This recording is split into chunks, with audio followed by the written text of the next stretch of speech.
AR Murugadoss ಅವ್ರು ಗೊತ್ತಿರ್ಬೇಕು ನಿಮ್ಗೆ. ಗಜ್ನಿ, ಸರ್ಕಾರ್, ತುಪಾಕಿ, ಸೆವೆಂತ್ ಸೆನ್ಸ್ ಈ ರೀತಿ ಒಳ್ಳೊಳ್ಳೆ ಬ್ಲಾಕ್ ಬಸ್ಟರ್ ಹಿಟ್ ಆಗುವಂತ ಸಿನಿಮಾ ಕೊಟ್ಟಿರುವಂತ AR ಮುರುಗದಾಸ್ ಹಿಂದಿ ಲ್ಯಾಂಗ್ವೇಜ್ ಅಲ್ಲಿ ಸಿಕಂದರ್ ಅಂತ ಸಿನಿಮಾ ಮಾಡಿದ್ದಾರೆ. What a dash. ಬಾಲಿವುಡ್ ಅವರು ಸೌತ್ ಡೈರೆಕ್ಟರ್ ಗಳನ್ನ ಕರ್ಸಿ ಮಾಡಿಸ್ಕೊತಾ ಇದಾರೆ. ಏನಂತ ಕೇಳಕ್ ಹೋಗ್ಬಿಡಿ ಸಿನಿಮಾನ. ಯಾಕಂದ್ರೆ ಬಾಲಿವುಡ್ ಅವ್ರಿಗೆ ಬಾಲಿವುಡ್ ಸಿನಿಮಾನೇ ಇಷ್ಟ ಆಗ್ತಾ ಇಲ್ಲ. ಕ್ರಂಚ್ ಕಂಟೆಂಟ್ ಗಳನ್ನ ಮಾಡಿ ಡಿಸಪಾಯಿಂಟ್ ಮಾಡ್ತಾ ಇದಾರೆ. ಅದಕ್ಕೋಸ್ಕರ ಸೌತ್ ಅವರೇ ಬೇಕು ಅಂತ ಕರ್ಸ್ಕೊಂಡ್ ಮೂವಿ ಮಾಡಿಸ್ಕೊತಾ ಇರೋದು. ಶಾರುಖ್ ಖಾನ್ ಗೆ ಜವಾನ್ ಸಿನಿಮಾ ಮಾಡ್ಬಿಟ್ರು ಅಟ್ಲಿ ಅವರು. ಈಗ ನಾನು ಯಾರಾದ್ರೂ ಕರ್ಸ್ಕೊಂಡ್ ಮಾಡಿಸ್ಕೋಬೇಕಲ್ಲ ಅಂತ ಸಲ್ಮಾನ್ ಖಾನ್ ಅವರು AR ಮುರುಗದಾಸ್ ನ ಕರ್ಸ್ಕೊಂಡು ಸಿಕಂದರ್ ಅಂತ ಸಿನಿಮಾ ಮಾಡಿಸಿದ್ರು. ಓ ಮೈ ಡಾಗ್. ಮುರುಗದಾಸ್ ಅವ್ರ ಮೇಲಿರುವಂತ ನಂಬಿಕೆ ಮೇಲೆ ಈ ಸಿನಿಮಾ ನೋಡಕ್ ಹೋದ್ನೆ ಹೊರತು ಸಲ್ಮಾನ್ ಖಾನ್ ಅವರು ಮಾಡಿದ್ದಾರೆ ಅಂತಲ್ಲಪ್ಪ. ಎಕ್ಸ್ಪೆಕ್ಟೇಷನ್ ತುಂಬಾನೇ ಇತ್ತು. ಮುರುಗದಾಸ್ ಅವ್ರು ಬೇರೆ ಏನಾದ್ರೂ ತೋರಿಸಿರ್ತಾರೆ, ಸ್ಟೋರಿ ರೋಚಕಮಯವಾಗಿರ್ತದೆ ಅಂತ ಎಕ್ಸ್ಪೆಕ್ಟೇಷನ್ ತುಂಬಾನೇ ಇತ್ತು. ಈ ರೀತಿ ಒಂದು ಡಿಸಾಸ್ಟರ್ ಸಿನಿಮಾ ಮಾಡ್ಬಿಟ್ಟು ಎಲ್ಲಾನು ಥೋಪೆದಿಸ್ಬಿಟ್ರು. ಈ ವರ್ಷದ biggest disaster cinema of all decade. Salman Khan, Rashmika Kakkanna, ಏನದು ಮಂಡಣ್ಣ, ವಾಹ್ ಏನ್ ಆಕ್ಟಿಂಗ್ ಅದು. ಮುತ್ ಕೊಡ್ಬೇಕು. ಮೇನ್ ಆಗಿ ಸ್ಟೋರಿ ಕಡೆ ಬರೋದಾದ್ರೆ ಸಲ್ಮಾನ್ ಖಾನ್ ಇಲ್ಲಿ ಸಿಕಂದರ್ ರಾಜ್ಕೋಟಿನಲ್ಲಿರುವಂತ ದೊಡ್ಡ ಕಿಂಗ್ ಮೇಕರ್ ಆಗಿ ಆಳ್ತಾ ಇರ್ತಾನೆ. 6,000 ಎಕರೆ ಬರ್ಕೊಟ್ಬಿಟ್ಟು ಜನಗಳಿಗೋಸ್ಕರ ಎಂಜಾಯ್ ಮಾಡಿ ನಾನಿದ್ದೀನಿ ಅಂತ. ಇವನ್ಗೆ ಧರ್ಮ ಪತ್ನಿಯಾಗಿ ಇರ್ತಾರೆ ರಶ್ಮಿಕಾ ಕಂಗಣ್ಣ. ಶಾಯಿಶ್ರೀಯಾಗಿ ಆಕ್ಟ್ ಮಾಡಿದ್ದಾರೆ ಈ ಸಿನಿಮಾದಲ್ಲಿ. ವಾಹ್ ಏನ್ ಆಕ್ಟಿಂಗ್ ಮರ ಅದು. ಪುಷ್ಪ 2 ಇಂದ ಹಂಗೆ ಜಂಪ್ ಮಾಡ್ಕೊಂಡು ಇಲ್ಲಿಗೆ ಬಂದ್ಬಿಟ್ಟಿದ್ದಾರೆ. ಮರ್ತೆ ಇಲ್ಲ ಇನ್ನು ಪುಷ್ಪನ ಹೆಂಡತಿಯಾಗಿ ಇಲ್ಲೂ ಕೂಡ ಕಂಟಿನ್ಯೂ ಮಾಡ್ಬಿಟ್ಟಿದ್ದಾರೆ. ವಾಕಿಂಗ್ ಸ್ಟೈಲು, ಸ್ಮೈಲು, ಇಷ್ಟೊಂದು ಸುಂದರವಾಗಿರುವಂತ ವೈಫ್ ಸತ್ತೋಗ್ಬಿಡ್ತಾಳೆ. ಇವಳು ಆರ್ಗನ್ಸ್ ನ ದಾನ ಮಾಡ್ಬಿಡ್ತಾರೆ. ಕಣ್ಣು, ಕಿಡ್ನಿ, ಮೂಗು, ಬಾಯಿ ಎಕ್ಸೆಟ್ರಾ ಎಲ್ಲಾನು. Only 3 items. ಅಷ್ಟು ಪಾರ್ಟ್ಸ್ ಗಳನ್ನ ಕಿತ್ತು ಯಾರ್ಗ ಹಾಕಿದ್ದಾರೆ ಅವ್ರನ್ನ ಪ್ರೊಟೆಕ್ಟ್ ಮಾಡ್ಬೇಕು ಈಗ ಸಿಕಂದರ್. ಅಷ್ಟೇನೆ ಸಿನಿಮಾ. ಅಷ್ಟ್ ಬಿಟ್ರೆ ಇನ್ನೇನು ಇಲ್ಲ. ಫುಲ್ ಪೈಸಾ ವೇಸ್ಟ್. ಮೇನ್ ಆಗಿ ಸಲ್ಮಾನ್ ಖಾನ್ ಕಡೆ ಬರೋದಾದ್ರೆ ಇವರು ನ್ಯಾಚುರಲ್ ಆಕ್ಟಿಂಗ್ ಗೆ ಪರ್ಫೆಕ್ಟ್ ಆಗಿ ಇಲ್ಲ. ಫುಲ್ ಬಾಡಿ ಶೋ ಅಪ್ ಗುರಾಯಿಸ್ಕೊಂಡ್ ನೋಡು ಅಷ್ಟೇ ಮುಗೀತ್. ಇನ್ನ ಕರ್ಕಿಸ್ತಾನದಿಂದ ಬಂದಿರುವಂತ ರಶ್ಮಿಕಾ ಕಕ್ಕಕ್ಕ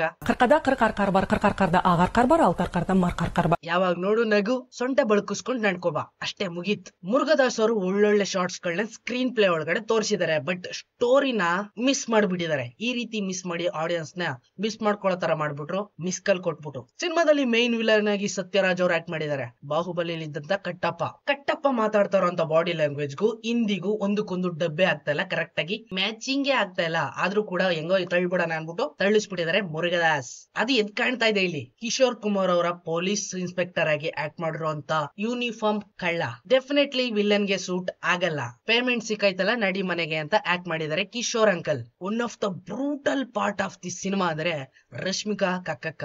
ಪುಷ್ಪ ಸಿನಿಮಾದಲ್ಲಿ ಪುಷ್ಪ ಹೆಂಗೆ ಅವನ ಹೆಂಡತಿಗೋಸ್ಕರ CM ನೇ ಚೇಂಜ್ ಮಾಡ್ಬಿಡ್ತಾನೋ ಹಂಗೆ ಈ ಸಿನಿಮಾದಲ್ಲೂ ಕೂಡ ಸಿಕಂದರ್ ಅವನ ಹೆಂಡತಿ ಮೇಲೆ ಇರುವಂತ ಪ್ರೀತಿಗೋಸ್ಕರ ಅವಳ ಪಾರ್ಟ್ಸ್ ಗಳನ್ನ ಕಾಯೋದಕ್ಕೆ ಹೋಗ್ತಾನೆ. You know what I am talking. ಕೊನೆಗೂ ಕೂಡ ಒಂದು ವಿಷಯ ಕರೆಕ್ಟ್ ಆಗಿ ಅರ್ಥನೇ ಆಗ್ಲಿಲ್ಲ. ಹೀರೋ ಹೀರೋಯಿನ್ ಮಧ್ಯೆ ಅಂತ ಕೆಮಿಸ್ಟ್ರಿ ಏನು ಇರಲ್ಲ. ಬಟ್ ಆದ್ರೂ ಕೂಡ how is it possible? Pushpa ಏನಾದ್ರು ಬಂದು ಇಲ್ಲಿ ಮ್ಯಾಜಿಕ್ ಮಾಡಿ ಹೋಗ್ಬಿಟ್ನಾ? You know what I am Allu Arjun talking. Screen play ಒಳಗಡೆ ಸ್ಟೋರಿ ಎಷ್ಟೊಂದು ಫಾಸ್ಟ್ ಆಗಿ ಹೋಗ್ಬಿಟ್ಟಿದೆ ಅಂದ್ರೆ ಸಿಚುವೇಶನ್ ತಕ್ಕನಂಗೆ ಎಮೋಷನಲ್ ಬಿಲ್ಡ್ ಆಗ್ತಾನೆ ಇಲ್ಲ.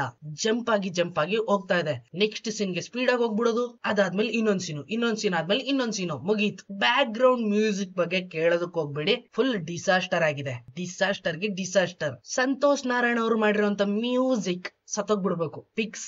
ಈ ರೀತಿ ಒಂದು ಸಿನಿಮಾನ AR ಮುರುಗದಾಸ್ ಅವ್ರು ಮಾಡಿದ್ದಾರೆ ಅನ್ನೋದು ಡೌಟ್. ನಿಜವಾಗ್ಲೂ ಇವರೇ ಮಾಡಿದಾರ? ಸ್ಟೋರಿ ಏನಪ್ಪಾ ಈ ತರ ಇದೆ ಅಂತ ಬಿದ್ದು ಓಡೋಗ್ಬಿಡ್ಬೇಕು ಥಿಯೇಟರ್ ಇಂದ. ಈ ಸಿನಿಮಾ ನೋಡೋದಕ್ಕೆ ನಾನ್ ಬೆಳಿಗ್ಗೆ ಅಷ್ಟೊತ್ತಿಗೆ ಎದ್ದು 7:30 ಹೋಗಿದ್ದೀನಿ. ದೊಡ್ಡ ಲೂಸ್ ನನ್ ಮಗ ಅಲ್ಲ. ಮೇನ್ ಆಗಿ ಈ ತರ ಸ್ಟೋರಿಗಳಿಗೆ ಸಲ್ಮಾನ್ ಖಾನ್ ಅವರು ಫಿಟ್ ಆಗಲ್ಲ. ಅವ್ರಿಗೆ ಏನಿದ್ರು ಬಾಡಿ ಶೋ ಮಾಡು, ಗುರಾಯಿಸು, ಸ್ಲೋ ಮೋಷನ್ ಅಲ್ಲಿ ನಿಧಾನ ಕೊಡಿ, ಅದನ್ನ ಮೋಷನ್ ಕ್ರೈಪಿಂಗ್ಸ್ ಅಲ್ಲಿ ಫಾಸ್ಟ್ ಆಗಿ ತೋರ್ಸು, ಮುಗೀತ್. ಈ ತರದ ಸಿನಿಮಾಗಳು ಇವ್ರಿಗೆ ಪರ್ಫೆಕ್ಟ್ ಆಗಿ ಮ್ಯಾಚ್ ಆಗ್ತವೆ. ಇದಕ್ಕೆಲ್ಲ unfit. I am sorry Salman Khan. ಇನ್ನ ಕರ್ಕಿಸ್ತಾನದಿಂದ ಬಂದಿರುವಂತ ರಶ್ಮಿಕಾ ಕಕ್ಕಕ್ಕ ನಮಸ್ಕಾರ. ನೀವ್ ಅಲ್ಲೇ ಉಳ್ಕೊಂಬಿಡಿ, ಕನ್ನಡಕ್ ಬರ್ಲೇಬೇಡಿ. ಸೊ ಫೈನಲ್ ಆಗಿ ಈ ಸಿನಿಮಾ ಫುಲ್ ಡಿಸಾಸ್ಟರ್. ಸ್ಟೋರಿ ಇಲ್ವೇ ಇಲ್ಲ. ಆಕ್ಟಿಂಗ್ ಮಾತ್ರ ಅನ್ಯಾಚುರಲ್ ಆಗಿದೆ. ಈ ತರದೊಂದ್ ಸಿನಿಮಾ ನೋಡ್ಬಿಟ್ಟು ನಿಮ್ಗೆ ಡಿಸಾಸ್ಟರ್ ಫೀಲ್ ಆಗೋದು ಬೇಡ ಅಂತ ಅನ್ಕೋತಾ ಇದೀನಿ.